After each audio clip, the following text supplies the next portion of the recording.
बच्चों, नमस्कार बच्चों। कक्षा 12 हिंदी ऐच्छिक काव्यखंड में पाठ नंबर 4 पढ़ेंगे। 4 में 2 कविताएं हैं, एक बनारस की है और दूसरी कविता है दिशा। पहले वीडियो में हम बनारस कविता की करूंगी चर्चा, दूसरी वीडियो में दिशा की। और इसके कवि जो हैं केदारनाथ सिंह जी हैं। पहले हम केदारनाथ सिंह जी का जीवन परिचय देखते हैं क्या है। जन्म सन 1934 को उत्तर प्रदेश के चकिया गांव में हुआ था। अब देखिए उनकी शिक्षा बीए बनारस के उदय प्रताप कॉलेज से और एमए काशी हिंदू विश्वविद्यालय से उन्होंने करी थी और पीएचडी की आधुनिक हिंदी पत्रिका में कविता में विम विधान का विकास भी उन्होंने किया। अब देखिए अध्यापन कार्य उन्होंने क्या किया। बनारस, देवरिया, गोरखपुर तथा नई दिल्ली में जवाहरलाल नेहरू विश्वविद्यालय नई दिल्ली के भारतीय भाषा केंद्र में हिंदी के प्रोफेसर रहे तथा वहीं से वे सेवानिवृत्त भी हुए, यानी कि वहीं से वो रिटायर भी हुए।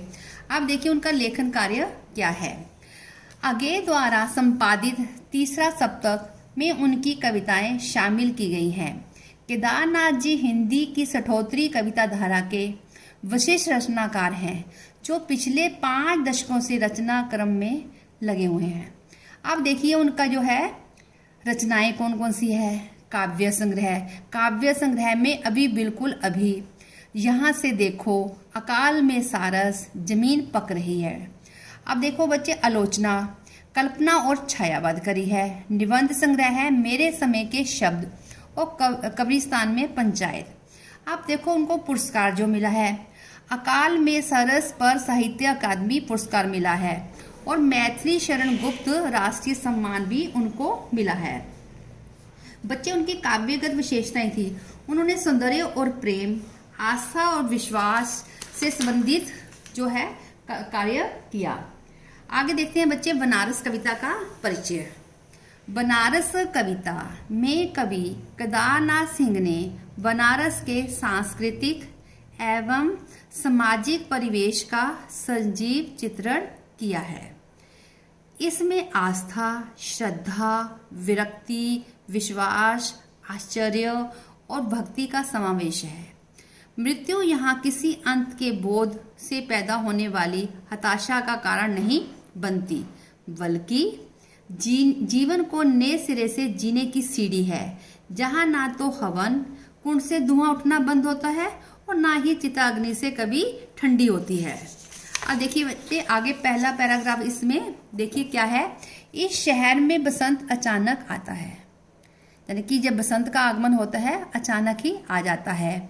और जब आता है तो मैंने देखा है, कवि जी कहते हैं जब बसंत आता है तो मैंने देखा है, लहर तारा तथा मंडवा डी की तरफ से। लहर तारा और मंडवा डी क्या है, एक मोहल्ले है जो बनारस में है, की तरफ से उठता है धूल का एक बवंडर। बवंडर क्या है, जो मिट्टी धूल का उड़ना। और इस महान पुराने शहर की जीभ किरकिराने लगती है, उसे जीभ भी किरकिराने लगती है, मैंने दांतों के नीचे कंकड़ जैसी कोई चीज लगना। बवंडर होता है चक्रवात। बवंडर क्या होता है, चक्रवात। अब व्याख्या देखिए। इन पंक्तियों में कवि बनारस में बसंत के आगमन का वर्णन करते हुए लिखता है कि बनारस शहर में बसंत का आगमन बिना कोई पूर्व सूचना दिए अचानक ही आ जाता है। बसंत के आगमन पर कवि देखता है कि बनारस के लहरतारा अथवा मंडवाडीह मोहल्लों की ओर से धूल की तेज आंधी उठती है। इस धूल भरे चक्रवात से इस महान पुराने शहर में रहने वाले लोगों के मुंह में धूल भर जाने से उनकी जीभ किरकिराने लगती है। अब सेकंड पैराग्राफ देखिए। जो है वह सुगबुगाता है, जो नहीं है वह फेंकने लगता पचकरियां। आदमी दशमावेग बढ़ जाता है। ये दश अश्वमेध क्या है, घाट है। जैसे बनारस में बहुत सारे घाट बने हुए हैं, उन घाटों में से एक घाट है 10 अश्वमेध घाट। और पाता है घाट का आखिरी पत्थर।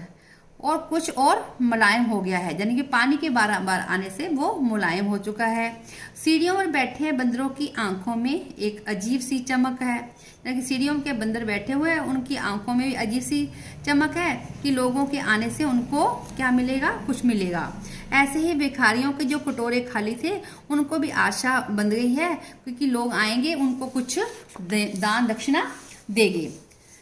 ठीक है, अब देखिए कवि तो क्या है, केदारनाथ जी हैं और कविता है बनारस। अब इसका संदर्भ में देखिए क्या लिखना है। इसमें कवि ने बसंत के समय जागृति, उल्लास व नवीन चेतना का बड़ा ही सजीव चित्रण किया है।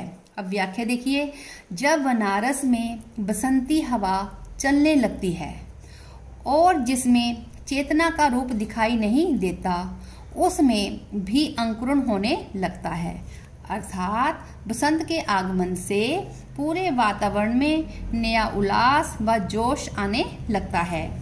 आदमी जब दशाश्वमेध घाट पर जाता है तो गंगा के किनारे, यानी गंगा के निरंतर स्पर्श से मुलायम होने लगता है।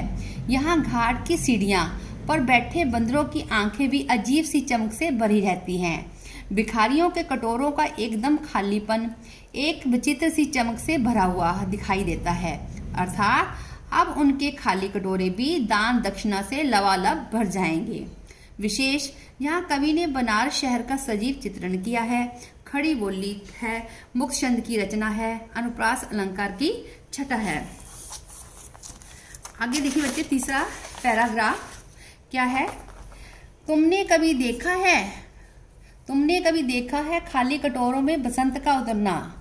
यह शहर इसी तरह खुलता है, इसी तरह भरता है और खाली होता है शहर। इसी तरह रोज रोज एक अनंत शब ले जाते हैं कंधे पर अंधेरी गली से चमकती हुई गंगा की तरफ। इस शहर में धूल धीरे धीरे उड़ती है, धीरे धीरे चलते हैं लोग, धीरे धीरे बजते हैं घंटे और शाम भी धीरे धीरे होता है। अब देखिए इस बच्चे इस पैराग्राफ की क्या हिंदी है।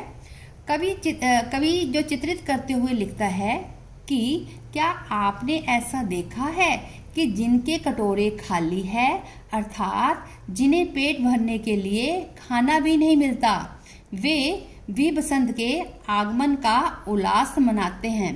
बनारस एक ऐसा शहर है जहां लोगों का आना जाना लगा ही रहता है, या दिन और रात का होना समान गति से ही होता रहता है। इस शहर में लोग आते हैं और कुछ लोग जाते भी रहते हैं। इस प्रकार यह शहर भरता भी है और खाली भी हो जाता है। इस शहर में लोग इसी प्रकार से प्रतिदिन अनेक शवों को अपने कंधों पर रखकर अंधेरी गलियों में से होकर चमकती हुई गंगा की तरफ प्रवाहित करने के लिए ले जाते हैं। इस शहर में धूल भी धीरे धीरे उड़ती है, यहाँ लोग भी धीरे धीरे चलते हैं, यहाँ के मंदिरों में घंटे भी धीरे धीरे ही बजते हैं और जहाँ शाम भी धीरे धीरे ही होती है। इस शहर में होने वाला सब क्रियाकलाप धीरे धीरे होता है और समान ही गति से होता है। थैंक यू बच्चों, अगली वीडियो में